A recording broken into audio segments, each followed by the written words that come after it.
Assalamualaikum warahmatullahi wabarakatuh. Kami mahasiswa dari Departemen Statistika Bisnis Fakultas Vokasi ITS dari kelompok 4 yang beranggotakan Tasya NRP 001, Maria NRP 011, Dava NRP 022, Atika NRP 041, Nurul NRP 066, dan Robiatus NRP 069 dari kelas B dengan mata kuliah Kewarganegaraan dengan dosen pembimbing Dr. Badruli Martati MPD. Di sini kami akan membahas identitas nasional daerah di Indonesia. Salah satu cagar budaya yang ada di Kabupaten Gresik adalah Gardu Suling atau Garling. Gardu Suling terletak di pertigaan Jalan Raden Santri, Hos Cakraminato, dan Jalan Basuki Rahmat, tepatnya di depan kantor PLN. Garling merupakan saksi bisu perjuangan warga Gresik dalam mengusir penjajah. Disebut Gardu Suling karena warga Gresik tempo dulu menyebut menara dengan sebutan gardu dan sirine dengan sebutan suling. Bangunan ini dibangun pada tahun 1929, didirikan oleh Kitty Susman, seorang kepala angin semacam PLN. Pada masa Perang Dunia Kedua, bangunan ditinggikan dengan menara besi sebagai tanda siaga jika ada musuh yang datang dari arah laut. Jika sirine berbunyi, maka warga Gresik diminta untuk mencari tempat berlindung.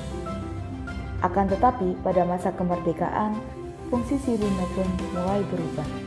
Bukan lagi sebagai tanda bahaya, namun sebagai perayaan sukacita. Misalnya sebagai tanda buka puasa di bulan Ramadan dan menjelang detik-detik proklamasi. Nah, selanjutnya, siapa yang tidak kenal dengan Monumen Jayandaru? Monumen yang menjadi wajah alun-alun Kabupaten Sidoarjo yang berlokasi tepat di Jalan Ahmad Yani, merupakan ikon dari Kabupaten Sidoarjo yang berada di Jalan Protokol. Keberadaannya dikelilingi oleh kantor-kantor pemerintahan. Setiap orang yang melintas di Jalan Ahmad Yani Sidoarjo pasti bisa menyaksikan keberadaan Monumen Jayandaru yang berdiri kokoh dengan megahnya. Di puncak monumen terdapat patung ikan udang dan bandeng sebagai simbol Kabupaten Sidoarjo. Monumen Jayandaru yang mempunyai tinggi 25 meter merupakan hasil karya pematung I Wayan Winten dari Bali. Pembangunannya diprakarsai oleh PT Sekar Laut Sidoarjo dengan dana Corporate Social Responsibility atau CSR. Dipilih nama Jayandaru karena mengandung makna kejayaan atau kebenaran-kebenaran yang terwujud dan menjadi kejayaan. Harapan besar dari penyumbang dana Corporate Social Responsibility Monumen Jayandaru yakni agar Monumen Jayandaru bisa menjadi simbol atau ikon dari Kabupaten Sidoarjo, Jawa Timur, di mana kerupuk produksi Kabupaten Sidoarjo telah diekspor hingga ke mancanegara, sehingga dengan adanya monumen ini mampu membangkitkan perekonomian Kabupaten Sidoarjo, Jawa Timur. Candi Darmo. Candi Darmo terletak di Desa Candinegoro, Kecamatan Wonoayu, Kabupaten Sidoarjo. Candi ini merupakan peninggalan dari Kerajaan Majapahit. Candi Darmo diperkirakan berdiri pada tahun 1353 Masehi di bawah pimpinan Adipati Terung, yang kini makamnya berada di utara Masjid Trowulan. Candi ini mengalami beberapa kali pemugaran. Banyak bagian candi yang mengalami kerusakan yang disebabkan oleh tangan-tangan yang tidak bertanggung jawab.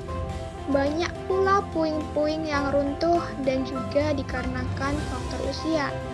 Dahulunya, Candi Darmo ini memiliki 4 arca yang menempel pada dinding candi. 4 arca tersebut terbagi menjadi 2 jenis, yaitu arca manusia bersayap dan arca kolok.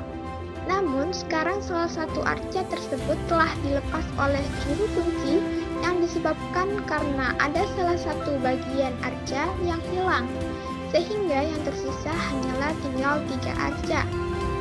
Candi Darmo terbuat dari batu bata merah dengan ketinggian mencapai 13,50 meter. Pemugaran candi dilakukan sebanyak 2 kali, yaitu pada periode sekitar tahun 1905 sampai 1914. Dari cerita yang tersebar di masyarakat, Candi Dermo merupakan salah satu pintu suci untuk masuk ke dalam kawasan Majapahit. Diceritakan pula, Candi Dermo menjadi tempat persembunyian ketika terjadi perang di Majapahit. Walaupun pada kenyataannya bagian dalam Candi Dermo ini sempit, namun bisa menampung masyarakat di sekitar area Candi Dermo kala itu. Identitas nasional di daerah Sidoarjo salah satunya adalah Candi Pari. Candi Pari terletak di Jalan Purbakala, Candi Pari, Porong, Sidoarjo ini merupakan peninggalan bersejarah yang memiliki nilai histori cukup tinggi, karena candi ini merupakan peninggalan dari masa kerajaan Majapahit. Candi Pari dibuat oleh penguasa Majapahit pada tahun 1371 Masehi yang memiliki bentuk kubus, tanpa ada pembagian yang stereotip antara batur, tubuh, dan mahkota. Satu-satunya ciri sebagai candi Majapahit hanyalah bahannya yang terbuat dari bata merah. Dalam masyarakat sekitar candi, beredar cerita lisan yang mengatakan bahwa didirikannya Candi Pari itu sebagai simbol kesuburan desa setempat dengan produksi padi atau pari yang melimpah dan mampu menyetorkan upeti kepada raja di Majapahit. Sementara Candi Sumur sebagai simbol pengairan yang membuat persawahan sekitarnya tak pernah mengalami kekeringan. Namun, pada kenyataannya, jika dilihat dari bentuk candi, bisa didapati gambaran tentang bagaimana kompleksitas masalah ekonomi, aspek politik, budaya, dan sosial pada waktu itu. Gaya arsitektur Candi Pari dipengaruhi oleh budaya Champa atau Vietnam. Pengaruh ini terlihat pada bangunan dan ornamennya, namun Candi Pari masih menunjukkan karakter Indonesia. Saat ini, Candi Pari menjadi destinasi wisata dan cagar budaya yang populer di Sidoarjo. Oleh karena itu, kita sebagai pewaris bangsa harus menjaga dan melestarikan peninggalan ini sebagai identitas nasional. Candi Rimbi atau Candi Ngrimbi adalah bangunan peninggalan dari masa klasik yang berada di Dusun Pulau Sari, Desa Pulau Sari, Kecamatan Bareng, Kabupaten Jombang. Candi bercorak Hinduistik ini juga disebut Cungkup Pulo. Nama Rimbi dikaitkan dengan nama tokoh pewayangan bernama Arimbi yang merupakan istri Werkudara atau Bima. Reruntuhan bangunan candi pertama kali dilaporkan pada akhir abad ke-19 oleh Alfred Wallace. Candi Rimbi mulai diteliti oleh Jenebel pada tahun 1907 dan pemugaran baru dilakukan pada awal tahun 1990. Candi ini bersama dengan 5 objek arkeologi lainnya termasuk petir dan sumber beji telah dinyatakan sebagai objek cagar budaya oleh pemerintah Kabupaten Jombang pada tahun 2020. Berdasarkan seni arsitektur bangunan, Candi Rimbi berlatar belakang agama Hindu. Hal ini ditandai dengan pertemuan Arca Dewi Parwati yang merupakan istri Dewa Siwa, yang sekarang disimpan di Museum Nasional Jakarta. Arca Parwati ditemukan di reruntuhan ruang utama candi. Arca-arca Hindu cukup banyak ditemukan di halaman candi. Sayangnya arca-arca itu sudah tidak berada dalam kondisi utuh. Bahkan beberapa di antaranya hanya menyisakan potongan anggota badannya saja. Sebuah lapik yang terletak di halaman candi menyisakan potongan kaki arca. Sebuah hiasan kala dengan ukuran agak besar juga tergeletak di salah satu sudut halaman candi, pintu masuk ke ruangan atau bilik candi sebagaimana umumnya candi di masa klasik. Monumen Perjuangan Triuda Sakti atau yang lebih dikenal dengan Tugu Tiga merupakan monumen yang terletak di Jalan Idewa Madekaler yang ada di Sangket, Kecamatan Sukesado, Bali.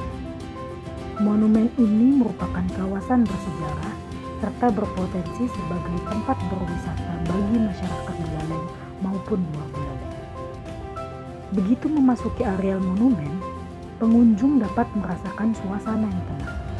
Di sekitar monumen dibangun beberapa kolam serta wantilan yang dilengkapi dengan tempat persembahyangan berupa padmasana. Monumen ini menunjukkan kepada pengunjung mengenai diorama perjuangan rakyat Buleleng menentang penjajahan dari kepemimpinan Sang Lurah Ki Barak Panjui Sakti. Diorama perang Jagaraga, diorama perang Banja, serta terdapat pula nama-nama para pejuang di sana. Bangunan utama monumen ini ialah berupa 3 patung yang berdiri kokoh yang harus melewati beberapa anak tangga. Tiga patung tersebut ialah pahlawan I Gusti Kutuwisnu, Kapten I Gede Mukapandan, serta Wali Kota I Nengah Metro. Selain itu, di tempat ini kita dapat menikmati pemandangan dari areal bangunan utama yang indah, asri, dan juga sejuk.